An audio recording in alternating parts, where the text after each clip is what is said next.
Revolutionary forces have Sirte surrounded. They're aiming mortars into the city to unsettle the Gaddafi loyalists whilst they wait for the final offensive. It's very quiet here on the western side of Sirte. Not much fighting today, just a few shells and rockets going in to the city, which is over there. But you can see how the front line is advancing. These are shipping containers that have been filled with sand. And what they're doing is pushing them forward and using them as cover. But very quiet today. What we have heard, though, is plenty of activity in the skies from Nato. It seems they are dropping an enormous number of bombs to try and soften up the Gaddafi loyalists before the final big push.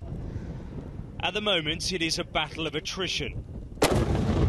Inside Gaddafi's hometown, conditions are worsening. There's been no electricity or running water for weeks. Away from the fighting and into the desert, and anti-Gaddafi soldiers are still finding a few surprises. These Scud missiles are an indication of how much damage the fallen dictator would have inflicted on his own people to quell the uprising. The last civilians are now fleeing for safety as the fighting intensifies. These families have grabbed what they can and are escaping for the safety of Misrata. It's very dangerous inside because this is fire everything, you know, everywhere.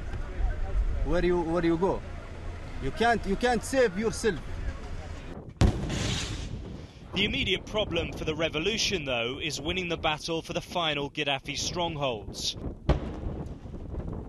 In Sirte, it's hard to think the loyalists can hold on much longer. The question now is not if the city falls, but when. Alex Rossi, Sky News, on the outskirts of Sirte.